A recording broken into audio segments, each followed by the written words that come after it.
L'ennemi, c'est celui qui se met en face de toi et qui dit réellement, toi, tu ne passeras pas ici, tu ne vas pas réussir, tu ne te marieras pas, tu ne travailleras pas. Cet ennemi-là, on le combat.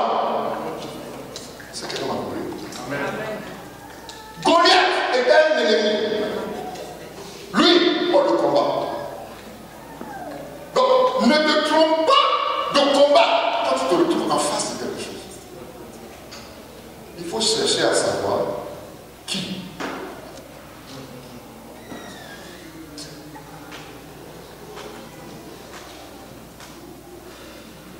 Ce que tu as entendu, c'est bon.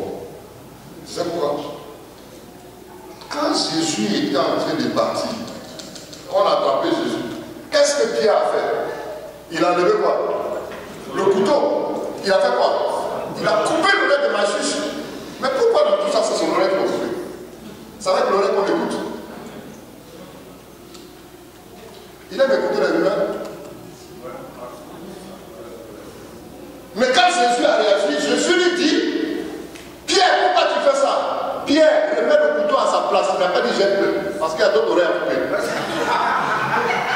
C'est ce que je comprends. Il a dit remets le couteau à sa place. Ça veut dire que devant là, il y a des gens qui aiment les rumeurs, tu vas encore couper l'oreille. Dans ton parcours, il y a des gens qui aiment les rumeurs, tu peux te tuer. Il y a quelqu'un qui coupe l'oreille. Dieu dit, ça m'a choqué parce que Jésus a dit, Pierre, pourquoi tu fais ça? Attends, il m'a dit, jette le couteau. Mais il remet le couteau à sa place. Parce qu'il y a envie de couper, il a trouvé qu'il fait couper. Dis à toi, il y a des oreilles à couper. Tout ce que quelqu'un dit, il y a des oreilles à couper. Alléluia. Donc, sur ton parcours de cette année, il ne faut pas trop prêter attention. Il y a trop de rumeurs. Il paraît que tu vas faire ça, on a dit ça, on a dit ça. Ça tue parce que ça te détourne la voie que Dieu t'a présentée. Amen. 2017, fais bouche tes oreilles. Alléluia. Et ce que tu as entendu enregistre comme une vision et force. Entre Sarai et Sarah, il y a un mot qui doit sauter, c'est le.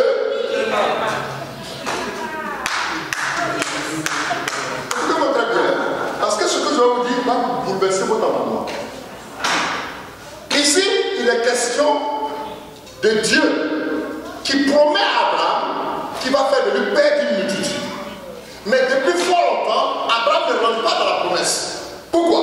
Parce qu'Abraham a posé une action qui a choqué Dieu.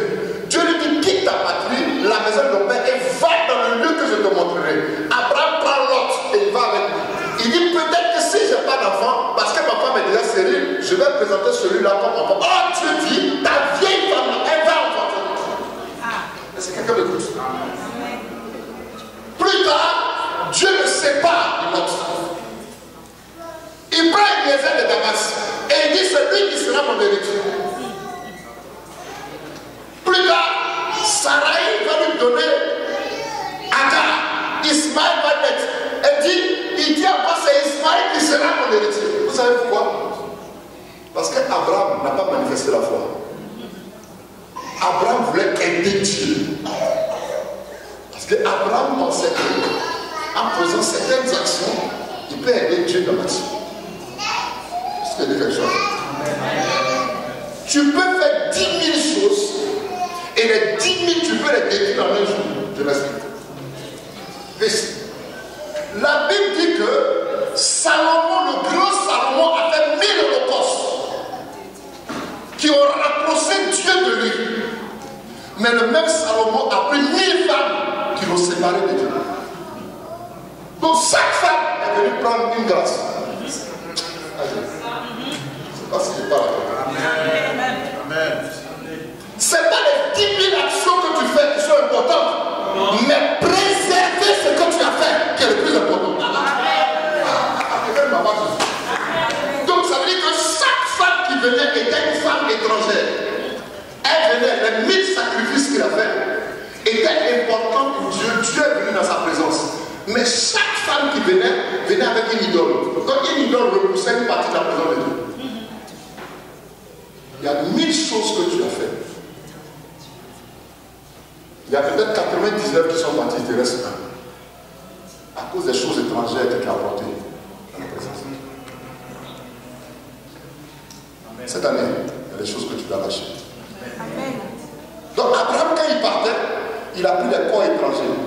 Il voulait que Dieu agisse. Dieu dit non. Amen. Donc Dieu va lui dire, ton problème là, je dis que tu es un père élevé Abraham. Mais je vais rentrer en Genèse chapitre 17. Parce que 17 c'est le chiffre de l'alliance. 7 plus 1 ça fait 8. C'est là que Dieu se révèle à lui. Il va dire maintenant à Abraham, Abraham, à partir d'aujourd'hui, voilà l'alliance que je tisse avec toi. Je vais faire de toi père d'une multitude. Ton nom ne sera plus Abraham, mais ton nom sera Abraham.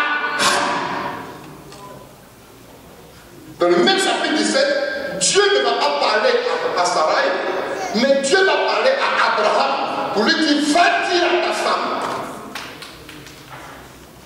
va lui dire que son nom, tu ne vas plus l'appeler. En fait, ce n'est pas Dieu qui l'appelle. Abraham, tu lui donnes un nom. Tu ne l'appelleras plus Sarai, mais son nom sera Sarah. Écoutez-moi.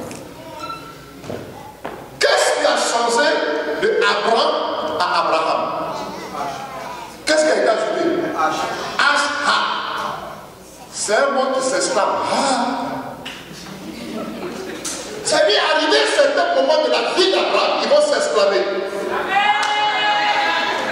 Quand Dieu veut agir, il apporte l'exclamation sur l'homme.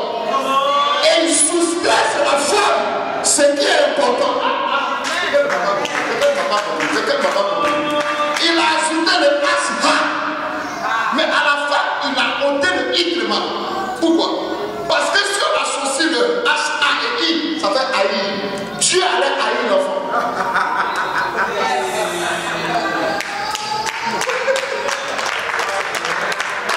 Pour ne pas le haïr, il dit donne-moi le ikrima. En fait, en prenant le ikrima, parce que le ikrima, c'est pas si quelqu'un me écoute, c'est pas si quelqu'un me écoute. Donc il y a des choses que Dieu ne veut pas haïr dans ta vie.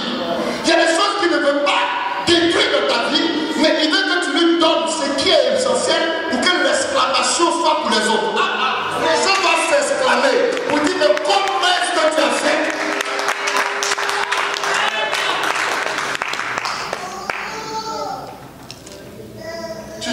Les gens doivent s'exclamer. Abraham, à 100 ans.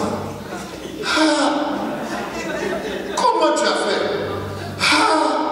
Mais comment ça s'est passé? Oui, il fallait que ça arrive, mais à condition que toi, tu dois être fécondé. Tu lui donnes les éléments. Tu sais, le élément, c'est quoi? C'est un signe diacritique. Je parle en français.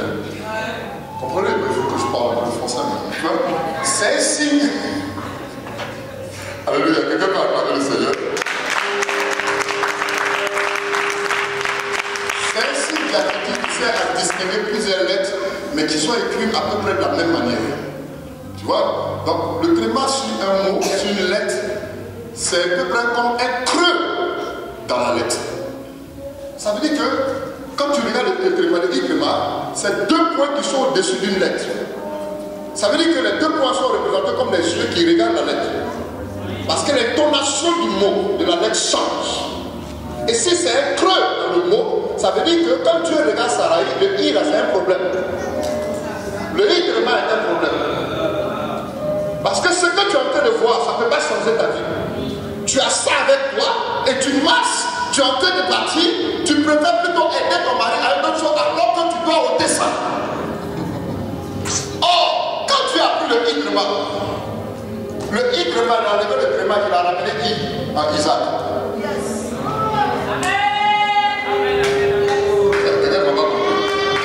C'est-à-dire qu'il a arrangé le tréma et il a ramené un enfant qu'elle appelait Isaac. Si tu donnes le tréma, c'est que Dieu te prend, il va arranger pour te le ramener. C'est dit qu'il va arranger cela pour te le. Il va l'arranger pour te le ramener. Donc le tréma que tu vois, le tréma est beau. Quand on parle de Saul de Tarse, Dieu a changé, il a enlevé le primat et puis il a appelé Paul. Il y a des choses dans notre vie qui doivent changer parce que le I est la 9e lettre de l'alphabet. Or, 9 c'est le chiffre de l'abondance. 9 c'est le chiffre de la fécondité. Donc quand il prend le I primat, il amène la fécondité dans le ventre de Sarah.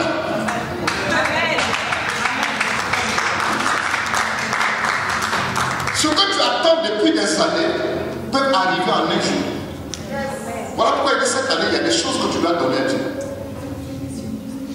Quand tu as caché, Sarah, elle a caché littéralement, elle ne laisse pas la faire. Donne-moi, et tu vas voir ce que je pourrais faire. Donne-moi ton comportement. Donne-moi tes attitudes. Donne-moi ton manque de prière.